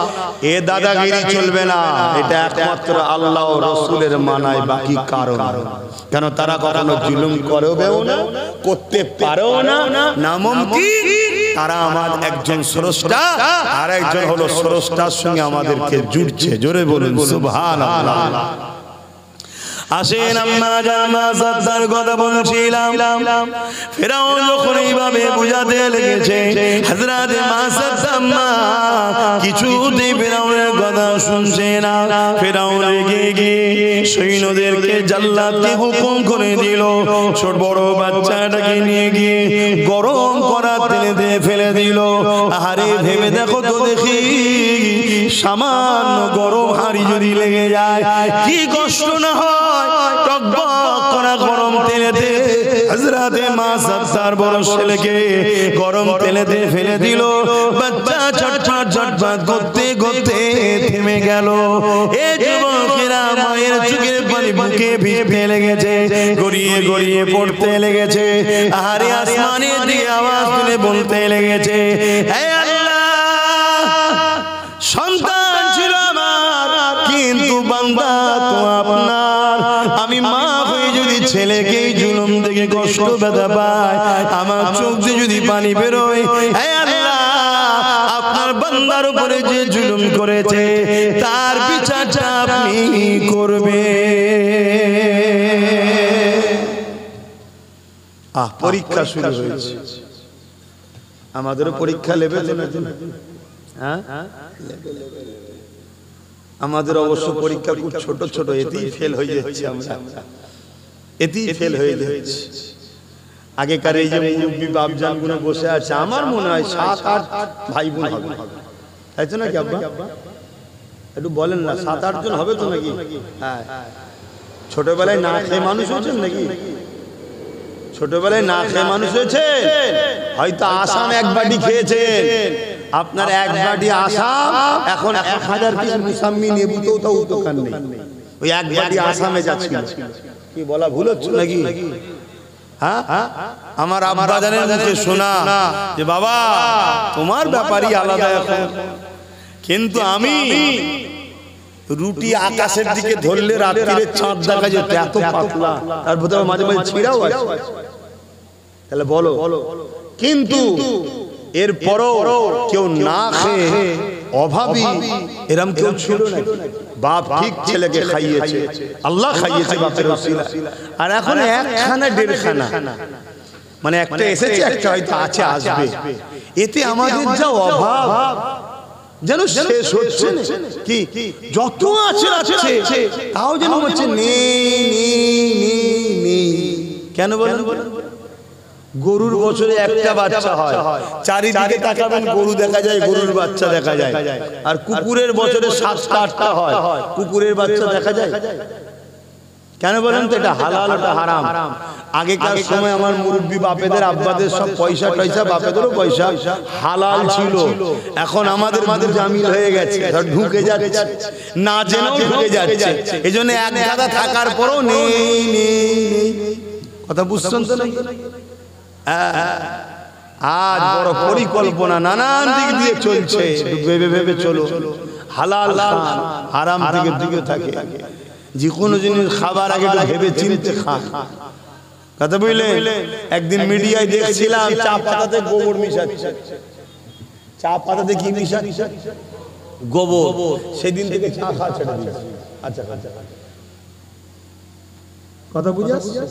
কি হবে চা না খেলে? চা আমাকে খেতেই হবে, আমি কি তার গোলাম নাকি চায়ের? তার কথাই শুনতে হবে, আমাকে তো খেতে হবে। তার থেকে শুধু গরম পানি খাবো। কথা বুঝে আসছে? যদি ভালো লাগে গরম পানি খাই, গরম পানি খাই। কথা বুঝে আসছে? আপনারাও খাবেন। প্রতিদিন সকালে উঠে বাসি মুখে একদম হালকা কুসুম গরম পানি, পাতি লেবুর রস, মধু দিয়ে গুলে খাবেন। আর না হয় শুধু মধু গরম পানি খাবেন, না শুধু গরম পানি খাবেন। সকালটা শুরু করবেন হালকা কুসুম গরম পানি দিয়ে, ভালো দিন যাবে। রাত্রে শোবার আগে মিনিমাম আধা ঘন্টা আগে 1 গ্লাস হালকা কুসুম গরম পানি খেয়ে শোবেন। সকালে উঠার সাথে সাথে পুরো একদম ভালো ধরে হয়ে যাবে। সারা দিনটা মন ফুরফুরে থাকবে। বুঝতে পারছেন তো নাকি? আরে সব সিস্টেম ইসলামে আছে, আমরা ছেড়ে দিয়ে তার পিছনে ছুটছি। নিজের দোকানে সব টাকার পরে এর দোকানে উকি, ওর দোকানে উকি, তার দোকানে উকি, যত পচা ভেজাল খাবার গুলো টানাটানি করছে। এজন্য তাজ আমাদের মরণ এত দুর্দশা। যা সময় দিয়ে খেয়াল করে আম্মা জানের কথাটা একটু শেষ করে দিই। ফেরাউন আবার বলতে লাগলো, মা সাদ্দারে, এখনো দুটো বাচ্চা নিজের জানটাকে নিয়ে করে যা, আয় আমাকে খোদা বলে মেনে নে, মুসা যে প্রচারটা করেছে ছেড়ে দে। এ যুবকেরা, তরুণেরা, বাপেরা, একজন মহিলা কত দুর্বল হয়, তারপর তো ইমানটা কত পাওয়ার ছিল। মিশরের রাজা একটা মহিলা কোনো তো করতে পারছে না। আর আজকে আমাদের জল নেতা ছেলেগুলোকে সামান্য চুনোপুটি নেতাগুলো জব্দ করে দিচ্ছে। কি করছে না? কারণ ইমান দুর্বল। ইমানের কাছে আমেরিকা হোক আর যেই হোক সবাই হার মেরেছে। তাদের কাছে পারমাণবিক শক্তি থাকতে পারে, প্যালেস্টাইনকে মেরে পুরো শেষ করে ফেলছে, তারপরও নত করতে পারছে না। এখানে ইমানের কাছে মাথা নত সবাইকে করতে হবে। হে যুবকেরা, ইমান নবীর প্রেম ও আদবের নাম। জোরে বলুন সুবহানাল্লাহ। তুমি যত নবীকে প্রেম করবে, আদব করবে, তোমার ইমানের পাওয়ার তত বাড়বে। দাড়ি, টুপি, নামাজ, রোজা, এগুলো সব ইমানের মধ্যে, এগুলো আমল। এগুলো কি আমল? বাবেরা, নওজওয়ানেরা, তরুণেরা, হযরত আম্মা জান মা সবসে কি কথা বলতে লেগেছে। এ ফেরাউন, বারবার তুই একই কথা বলছিস। আমি তোকে শেষবার বলে দিলাম, তুই যাই চেষ্টা করিস না কেন, আমি আমার স্রষ্টা আল্লাহকে ছাড়বো না। আমি তিনার পক্ষ ছাড়া অন্যদিকে যাব না। এই জালিম তো উচিত হবে পরিবর্তন হয়ে যা। কিন্তু ফেরাউন রেগে গিয়ে আবার হুকুম করলো, দ্বিতীয় ছেলেটাকে গরম করা তেলেতে ফেলে দিল। ছেলেটা ছটফট করতে করতে থেমে গেল। এবারে ফেরাউন বলতে লেগেছে, মা সাদ্দারে, তোর বুকে যেটা জড়িয়ে ধরে রেখেছে, ওই কোলের বাচ্চাটাকে যদি বাঁচাতে চাস, আমাকে খোদা বলে মেনে নে, আমার দলে চলে আয়, মুসাকে ছেড়ে দে। এ যুবকেরা, তরুণেরা, বাপেরা, আজ বড় দুঃখের সাথে বলতে হয়, আমাদের ঈমান কোথায়? একজন মহিলার ঈমান কোথায়? মায়েরা এমনি বড় দুর্বল হয়, কিন্তু ঈমানদার মা কখনো দুর্বল হয় না, ঈমানদার পুরুষ কখনো দুর্বল হয় না। একজন ঈমানদার মহিলা পৃথিবীর রাজার কাছে মাথা নত করছে না, মিশরের জালিম রাজার কাছে মাথা নত করছে না, এবং জালিম রাজা হাঁপিয়ে যাচ্ছে তাকে, কিন্তু তার মনের মতো বানাতে পারছে না, তার পথে আনতে পারছে না। এ যুবকেরা, তরুণেরা, হযরত আম্মা জান মা সাদ্দার কোল থেকে ওই বাচ্চাটাকে ছিনিয়ে নেওয়া হচ্ছে। বাচ্চা মাকে ছাড়ছে না, মা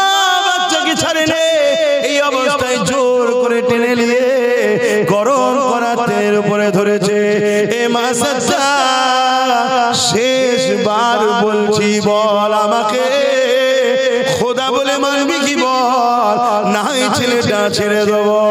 মা সাথে একটাই কথা বলে, আল্লাহ আমার ঈমান হেফাজত করে। এই জালিমের কাছে আমি মা সাথে যেন হেরে না যায়, আমার ঈমান কি হেফাজত করে। বাচ্চা তো দুনিয়ার লোভের জিনিস, আল্লাহ পাক সন্তান দিয়ে পরীক্ষা নেয়, এই পরীক্ষায় যেন ফেল না হয়ে যায়, আল্লাহ পাক মা সাথে ঈমানকে হেফাজত করবে। এ ফেরাউন তুই যাই করিস না কেন, আমি জীবন দিতে রাজি আছি, আল্লাহ ছাড়তে রাজি নয়। আল্লাহ আল্লাহ আল্লাহ আল্লাহ আল্লাহ। তারপরে বাচ্চাটাকে, ছোট বাচ্চাটাকেও করাতে ফেরাউন ছেড়েছিল। কত জুলুম হয়েছে ইমানদারদের, মুসলমানদের উপরে। এই জুলুম কিন্তু আগামী দিনে আমাদের উপরে আসছে। এই যে হালকা হালকা হচ্ছে, এই হালকাতে আমরা যদি শুধরে না যাই, আগামী দিনে এই ভয়ঙ্কর আসবে, এই ভয়ঙ্কর আসবে। বড় বড় ক্যাম্প তৈরি করা হবে, সেই ক্যাম্পে নিজে বন্দী করা হবে, ভরা হবে। সেই ক্যাম্পে যদি আপনার একটা বাচ্চা জন্মগ্রহণ করে নারী, তাকে হত্যা করে দেওয়া হবে।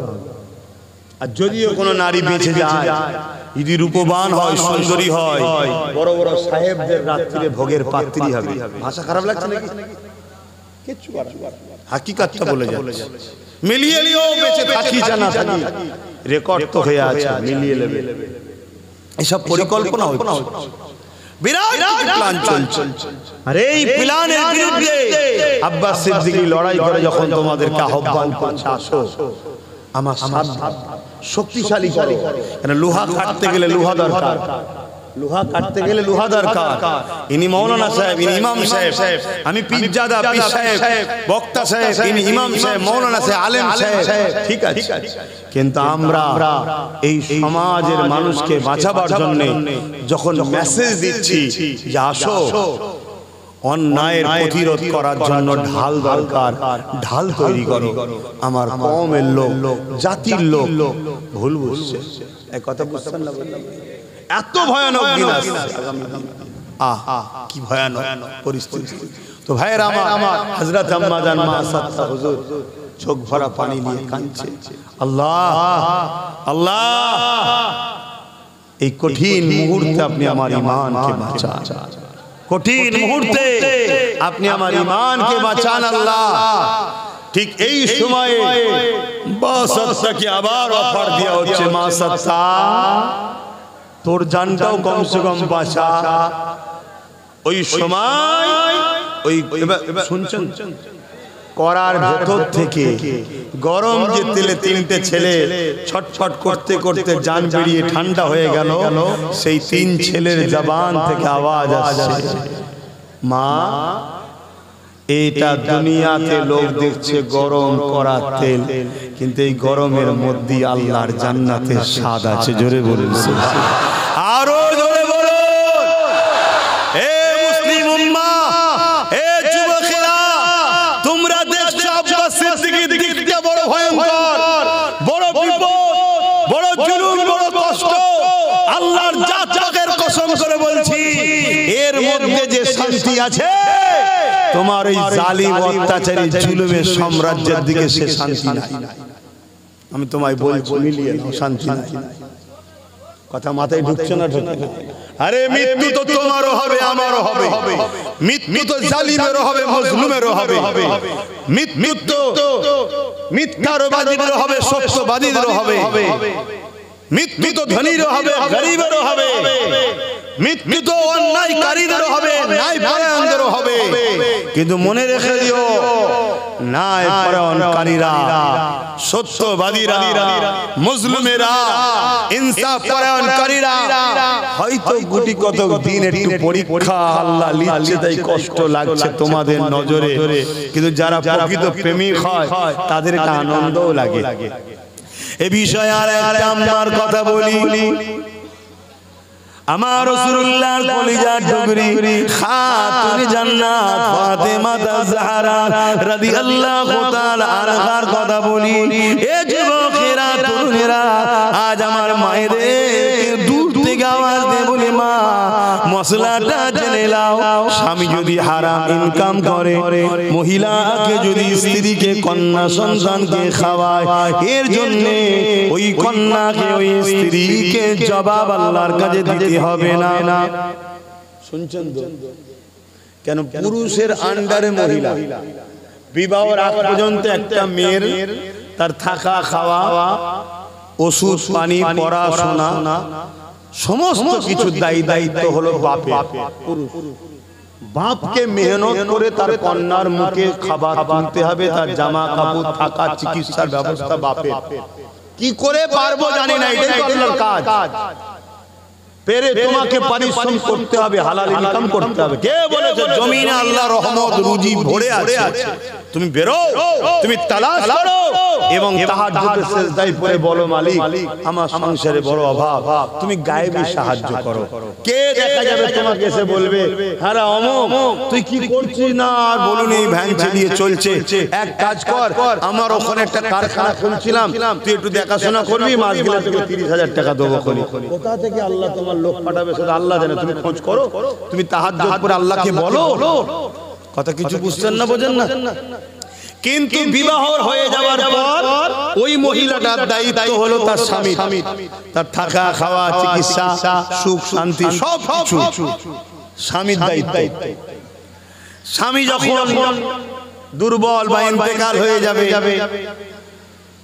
বা বয়স হয়ে যাবে নারীর, তখন তার সমস্ত দায়িত্ব তার ছেলের। শুনছেন তো নাকি? তাহলে মেয়েদের আল্লাহ কিয়ামতের দিন একটাই প্রশ্ন করবে, তুমি আমার জন্য কি করেছো বলো। আর পুরুষদের কি প্রশ্ন হবে, তুমি আমার জন্য কি করেছো বলো। যদি 100% ঠিক হয়েও যায়, তারপরে বলবে তোমার ছেলে আমার জন্য কি করেছে বলো। আল্লাহ ওটা ছেলেকে জিজ্ঞেস করেন না, তুমি গার্জিয়ান বলো। শুনছেন? আর মহিলাকে কি জিজ্ঞেস করে কি করেছো বলো। মহিলা যদি উত্তর দিতে পারে, আল্লাহ বলবে যাও জান্নাতে। তাকে স্বামীর জন্য জিজ্ঞেস করা হবে না, ছেলে মেয়ের জন্য জিজ্ঞাসা। শুনছেন তো নাকি? এটা মাথায় ঢুকাও। এরপরও নবী বলছে জাহান্নামে নারীদের সংখ্যা বেশি হবে। এত সহজ নারীদের জান্নাত যাওয়ার পরও নারীদের সংখ্যা বেশি হবে। কেন? দুনিয়ায় যুগে যুগে একদল শিয়ালদের পাল্লায় নারীরা পড়েছে, একদল শিয়ালদের পাল্লায় নারীরা পড়েছে। শিয়াল দেখবেন আন্দোলন করে যে মুরগিগুলোকে খাঁচার মধ্যে বন্দী করে রাখে, মুরগির মালিক বড় খারাপ, বড় বদমাইশ, এজন্য আন্দোলন করে যাতে মালিক ছেড়ে দেয়, শিয়াল লুটে খায়। আমরা ইসলামের বিরুদ্ধে একদল নারী লোক বলে ইসলাম নারীদেরকে পর্দায় রাখে, ওদেরকে ঘরে রাখে, ওদেরকে এইভাবে জুলুম করে। এটা মূলত শিয়াল মার্কা মানুষ। এদেরও লক্ষ্য নারীরা বাইরে বেরোবে, অর্ধ উলঙ্গ হয়ে বেরোবে, আর এই শিয়াল মার্কা পুরুষ গুলো তিলোত্তমা বোনকে যেমন করেছে ওই রকম মুছে মুছে খাবে। শুনছেন তো নাকি? তো যা কে বুঝবে না বুঝবে, আমার মা বোনগুলো তো বোঝা দরকার ছিল যে আমাকে যিনি বানিয়েছে সেই আল্লাহ বলেছে তুমি নিজেকে ঢেকে রাখো সৌন্দর্য। শুনছেন তো নাকি? আমার তো মা বোনগুলো বোঝার দরকার ছিল, কিন্তু আমার মা বোনরা বোঝে, বলে বোঝে। এখন সব কি সব নিয়ম বেরিয়েছে, হ্যাঁ কি সব নিয়ম বেরিয়েছে। তো ভাইরা আমার সেই জায়গায় আবার অনেক সময় আমার কোন ইমাম সাহেব ভাই জলসা করছিলেন, আমার আগে কি আপনি আমার এই ভাই ওয়াজ করছিলেন, একটা কথা বললো আমাকে ভালো লাগলো। হ্যাঁ, আমি জলসা কমিটি থেকে এইভাবে বলি। আমি তো প্রথম জলসা দিনে করা শুরু করে দিয়েছিলাম, জানেন তো নাকি? তার প্রধান কারণ ছিল জলসার নামে মেলা হতো, যেটা সম্পূর্ণ হারাম। ধর্মের নামে হারাম কাজ করা, কমিটিও জাহান্নামে যাবে, বক্তাও জাহান্নামে যাবে। শুনছেন না? শুনছেন? এজন্য আমি কি করলাম যে না, দিনে যদি হয় যাব না। কেন? দিনের বেলা চোখ খোলার যে একটা থাকে, হই করতে পারে না, আর রাত্রি হলে লাইটিং হবে, একটু বেরোই না রে, বিভিন্ন কুটুম আসবে, কই বোঝা যাচ্ছে না? সব ঘুরতে বেরোবে, ওই জন্য দিনে করে দিলাম। এবারে লাস্টে অনেকটা পরিবর্তন হয়েছে, এখন মাঝে মাঝে কাউকে রাত্রিরে দিয়ে দেখছি যে সব জায়গায় একটা জায়গায় বিগড়ে যাচ্ছে, খাতায় নোট করছি অমুক জায়গায় আর রাত্রিরে যাওয়া যাবে না। কেন? ওরা ডিসিপ্লিন ভঙ্গ করেছে, দোকান দিয়েছে, মেলা দিয়েছে। শুনছেন তো নাকি? খাবার দোকান দেয় তবু একটা আলাদা বিষয়, কিছু কিছু জায়গায় লাগোদ্দন্না, তারপরে কি হাত ছাপা, নৌকো, কিচ্ছু বাদ দেয় নাই। তুই যেন ওগুলোই করবি, জলসা দিচ্ছিস কেন? তুই তো সবটাই তো ইসলাম বিরোধী করলি। আর এটা দিয়ে মানে বেদে ইসলামকে কষ্ট দিয়া টাইপের, বেদে কষ্ট দিয়া। তো যাক আমি ওইদিকে বলতে গেলে যা আম্মা জান হুজুরের কথাটা বলতে পারবো না, যাক আমি যে কথা বলে যাচ্ছি। আমার মায়ের একটু মন দিয়ে শোনো, আমার অষ্টা আম্মা জান খাতুনে জান্নাত ফাতেমা জাহরা রাদিয়াল্লাহু তাআলা আনহা, জিনার আব্বা দোনো জাহানের বাদশা, দোনো জাহানের সুলতান, দোনো জাহানের নবীদের নবী, সরদারদের সরদার, জোরে বলুন সুবহানাল্লাহ। তিনার কন্যা খাতুনে জান্নাত কয়েকদিন ঘরে খাওয়া হয়নি, হযরতে মাওলা আলীর হয়নি, ইমাম হাসান হোসেনের হয়নি। এই সময় খাতুনে জান্নাত তিনি ঘড়ি দেখে ফেলেছি তো মন এবার অন্যদিকে চলে গেছে, 1 ঘন্টায় পৌঁছাতে হবে এক জায়গায় অনেক দূরে। তো এই জন্য খাতুনে জান্নাতকে মাওলা আলী এসে বলছে, এ আমার প্রাণের স্ত্রী, তুমি আল্লাহর নবীর কন্যা, আমি তোমার স্বামী। কি সংসার তাদের! কোনদিন তোমাকে দুবেলা পেট ভরে আমি খাওয়াতে পারলাম না। হযরতে খাতুনে জান্নাত মুচকি হেসে বলছে, আমি আপনার উপরে রাজি। জোরে বলুন সুবহানাল্লাহ। পৃথিবীর শ্রেষ্ঠ পুরুষ তো সে যাকে তার স্ত্রী বলবে আপনি শ্রেষ্ঠ, আপনি ভালো। কথা বুঝা আসছে? আর হযরতে মাওলা আলীও বললেন, এই ফাতেমা রাদিয়াল্লাহু তাআলা আনহা, আমিও আপনার উপরে রাজি। জোরে বলুন সুবহানাল্লাহ। ওই মেয়ে জান্নাতি যার স্বামী বলবে আমি তোমার উপর খুশি। জোরে বলুন সুবহানাল্লাহ। কি নিয়ামত আল্লাহ ইসলামকে করেছে! একে অপরের কাছে আল্লাহ জড়িয়ে রেখেছে, একে অপরের সঙ্গে জড়িয়ে রেখেছে। কোরআনে আল্লাহ বলছে, নারীরা হলো পুরুষদের জামা, পুরুষরা হলো নারীদের জামা। কেউ কারো ইজ্জতকে কখনো টেনে খুলতে দেয় না। আল্লাহ দেখুন কিভাবে একে অপরকে জড়িয়ে রেখেছে। তো যাক আমি ওদিকে যাচ্ছি না। হযরতে মাওলা আলী রাদিয়াল্লাহু তাআলা আনহু তিনি বললেন যে আমি আপনার আব্বাজানের কাছে কি যাব? কেন আমার নবীর কাছে অনেকে নজরানা দেয়, নজরানা পর্যন্ত নাকি? কথা বলছেন না কেন? এখন যেগুলোকে আমার একদল ভাইরা বলছে হাত পেতে খাওয়া। কি পেতে খাওয়া? জোরে বলবেন তো? বলে না ওরা হাত পেতে খায়, বলেন একদল লোক। ওরা বলতে কারা? ফুরফুরা হুজুররা। কারা? ফুরফুরা হুজুররা। ওদের বাপ দাদা নানা নানি মুসলমান হয়েছে ফুরফুরা দাদা হুজুরের ওসিলায়, 5 হুজুরের ওসিলায়। এখন হুজুরদের আর পছন্দ হচ্ছে না। কেন?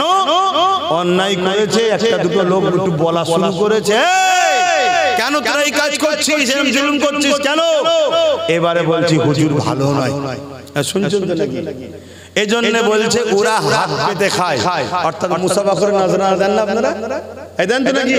অথচ এই নজরানা দেয়া হলো সুন্নতে রাসূল, সুন্নতে সাহাবা। আর নবী সুন্নতকে যে তুচ্ছ তাচ্ছিল্য করে, দাদা হুজুরের ওসিয়তনামা খুলে দেখে নাও, সে কাফের। এই কথা শুনছেন তো নাকি? আবার কাফের বলেও সমস্যা। অনেকে ফতোয়া দিচ্ছে কাফেরকে কাফের বলা যাবে না। যাত্রীকা সে তো নিজেই বলছে কাফেরকে, সে তো নিজে বলে নিল কাফের। এই বলছে না, সে নিজেই বলছে কাফেরকে কাফের বলা যাবে না। তুই তো নিজেই বললি কাফের, আবার ফতোয়া দিচ্ছে কাফের। মানে এরা কি করবে? দালালি করতে করতে হুঁশ হারিয়ে ফেলেছে। কথা বুঝে আসছে? যাক আল্লাহ হিদায়াত দান করুন। হিদায়াত কপালে যদি না থাকে, মুমিন মুমিনা ইসলাম মাননে ওয়ালাদের রাস্তার কাঁটাগুলো আল্লাহ পরিষ্কার করে দিন। আল্লাহুম্মা আমিন। বাবেরা নওজওয়ানেরা তরুণেরা হযরতে খাতুনে জান্নাতকে হযরতে মাওলা আলী বললে, হে আমার প্রাণের স্ত্রী ফাতেমা, আপনি যদি বলেন আপনার কাছে, আপনার আব্বার কাছে যাব, রাসূলুল্লাহর কাছে যাব, আল্লাহ নবীকে অনেকে নজরানা দেয়, ওই নজরানা থেকে কিছু নিয়ে আসবো। কেননা কয়েকদিন আমার আপনার হাসান হোসেনের খাওয়া হয়নি। ওই সময় খাতুনে জান্নাত ইজাজত দিলে চলে গেলে যাবার পরে দেখতে লেগেছে একটা খাসি একজন দান নজরানা দিয়েছে। আল্লাহ নবী দান নিতেন না, যাকাত দিতেন না, ফিতরা নিতেন না। এই যুবকেরা শুনে রেখে দাও, আমাদেরও দান চলে না, যাকাত চলে না, ফিতরা চলে না, আহলে রাসূলদের কোনো চলে না, নজরানা চলে। খুশি করে উপর যেটা নজরানা দেয় ওটা চলে। এই জন্য রাসূল পাক এক সাহাবী হুজুর একটা খাসি নজরানা দিয়েছে। এটা দেখার পরে হযরত মাওলা আলী চলে আসেন আল্লাহ নবীর পেটের কাছে, এসে বলতে লেগেছে খাতুনে জান্নাত আপনার আব্বাকে একজন একটা খাসি দিয়েছে, কিন্তু আপনি বেটি আপনি গিয়ে বললে জিনিসটা বড় ভালো হয়। আমি জামাই আপনি গিয়ে বলুন। তাই খাতুনে জান্নাত বলে গেলে গিয়ে বলতে লাগলেন আব্বা আপনাকে একটা নজরানা দিয়েছে খাসি, ওটা কি ফাতেমাকে দেয়া যাবে? আল্লাহ নবী বললেন কেন দেয়া যাবে না? তুমি আমার শরীরের টুকরো, কেন তোমায় দেব না? এ ফাতেমা তবে একটা কথা শোনো, আল্লাহ পাক একটা দোয়া পাঠিয়েছে, এই দোয়া যত বেশি পড়বে সে আল্লাহ তত নৈকট্য হয়ে যাবে, কাছের হয়ে যাবে। তুমি কি দোয়াটা শিখবে না খাসি নেবে? হযরতে খাতুনে জান্নাত কয়েকদিন বাচ্চাদেরও খাওয়া হয়নি, আল্লাহকে কত ভালোবেসেছে দেখে। বলতে লাগলেন আব্বা খাসি লাগবে না, আল্লাহ পাওয়া যাবার দোয়া লাগবে। আরো জোরে বলুন সুবহানাল্লাহ। আরো একটা খাতুনে জান্নাতের কথা বলি, এ যুবকেরা হযরতে খাতুনে জান্নাত ইন্তেকালের সময় এসে গেছে, বিছানাতে শুয়ে রয়েছে। এমন সময় মাওলা আলীর কোলে মাথা দিয়ে বিছানায় শুয়ে আছে। হযরতে মাওলা আলী মাথাতে হাত বোলাতে লেগেছে স্ত্রীর, আর এমন করে চোখ দিয়ে পানি বেরোতে লেগেছে। এ খাতুনে জান্নাত আদর জানের সুলতানের বেটি জীবনে কোনোদিন আলীর কাছে কিছু চাইলে না। আজকে আমার মনের একটা তামান্না, একটা যদি কিছু তুমি আমার কাছে চাও আমি আলী বড় খুশি হব।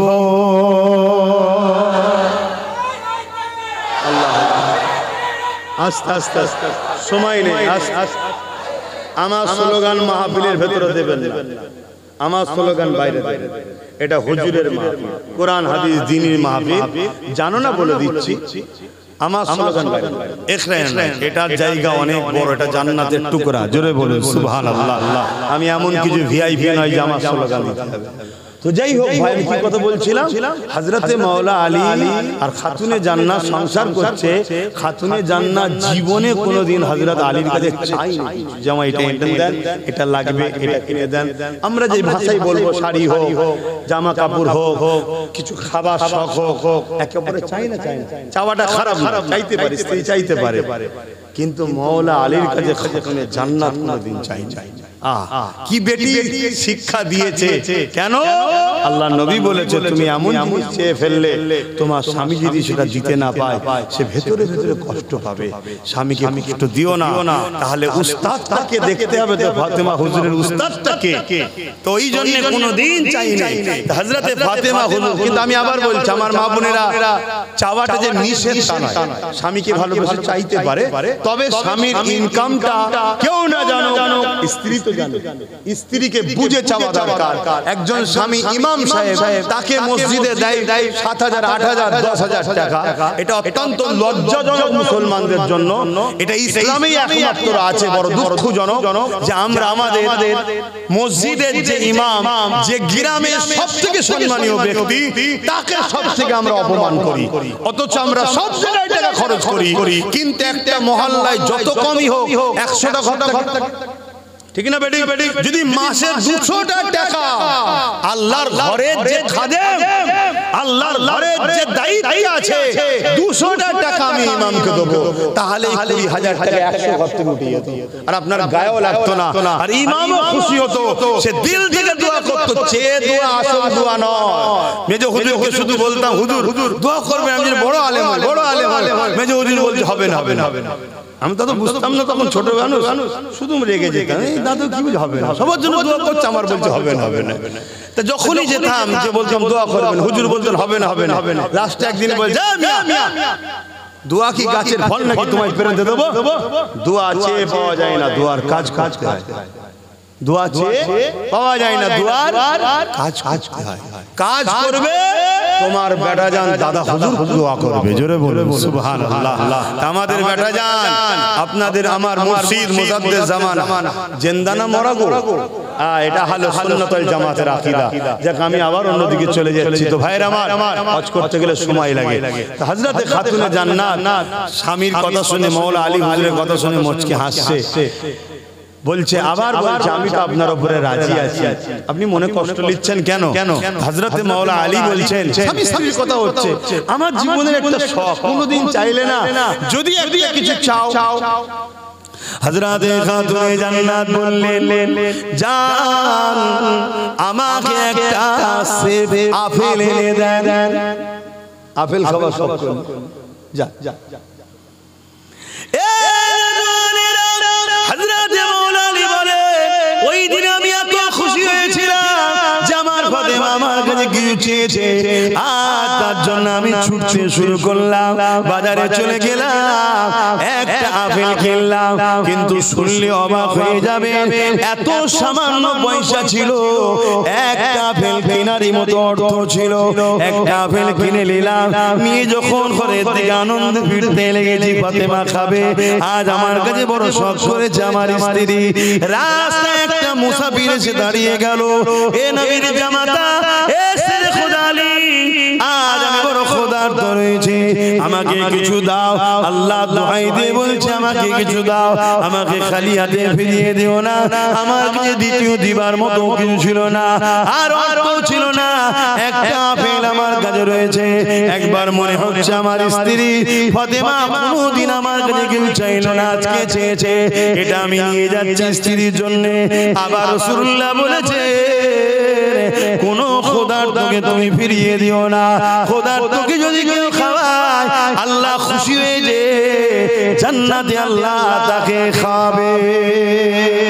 এই মনের মধ্যে লড়াই হতে হতে হযরতে মাওলা আলী ওই আপেলটা, ওই ফলটা ওই ক্ষুধার্তকে দিয়ে দিলে, মাথাটা হ্যাট করে মনটা খারাপ করে যে ঘরের মধ্যে ঢুকতে লেগেছে, হযরতে খাতুনে জান্নাত মুচকি এসে বলতে লেগেছে, হ্যাঁ আমার প্রাণের স্বামী, আপনি আমাকে ফলটা খাওয়ালে আমি খুশি হতাম, আপনি খুশি হতে, কিন্তু আমার আল্লাহ আপনার কাজে খুশি হয়ে গেছে।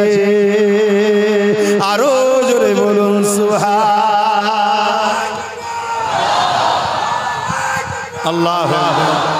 আমার মায়েদেরকে এখানে একটা কথা বলে যাব, মা স্বামীর ইনকামে খুশিতে থাকেন, দুনিয়া আপনাকে স্বামীর থেকে সরাবে এবং হারাম ইনকাম ঢুকাবার জন্য আপনাকে 1000, 1500, 2000 টাকা দিচ্ছে। মা যদি কেউ দরদি হয় তাকে বলুন আমার স্বামীর জন্য দেন, আমার জন্য দিতে হবে না, আমার ছেলেকে দেন, আমায় দিতে হবে না।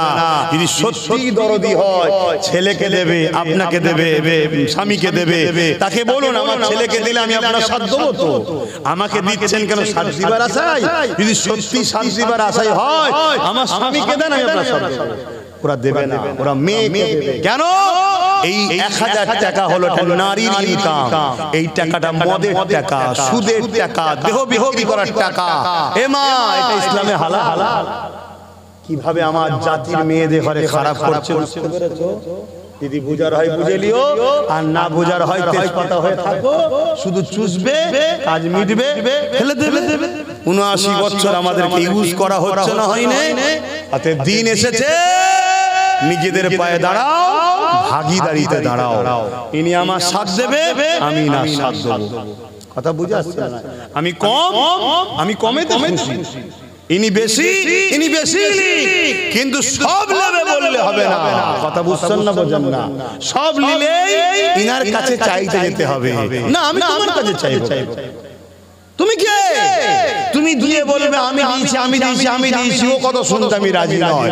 ভাগীদারিতে আসো। তোমার দরকার হয় 70% লেবে লাও, 30% আমায় দাও। কথা বুঝতে পারছেন তো নাকি? দিনের স্বার্থে বলে গেলাম, যদি আজকে 30% আমার থাকতো তাহলে কেউ বলতো না দিল্লি চলে যা। মনে পড়ছে তো নাকি? কেউ বলতে পারতো এই যে চেয়ারটায় বসে আছি, কটা পায়া আছে? যদি 3টে হয় বসা যাবে, তা 3টে তুমি লেবে লাও, একটা পায়া আমাদের হাতে রাখা দরকার আছে না? আমি পা লাগিয়ে দেবো, তুমি বসো না, কিন্তু বসে যদি দিল্লি দেখাও তোমায় তুলে দিয়ে আমার পাটা খুলে নেবো, সরকার পড়ে যাবে। তাহলে চোখ দেখাতে পারবে না। এইটুকুই বলে গেলাম, আর সময় নেই। ইয়া নবী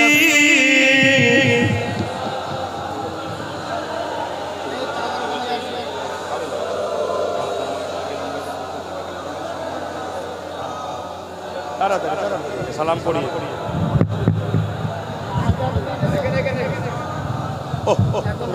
রেখেছি আল্লাহ সামনে। তাহলে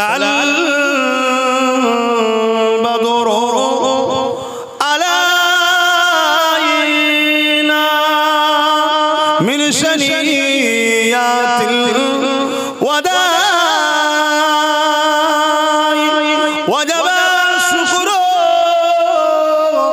علينا ما دعا لله هداي يا نبي سلام يا رسول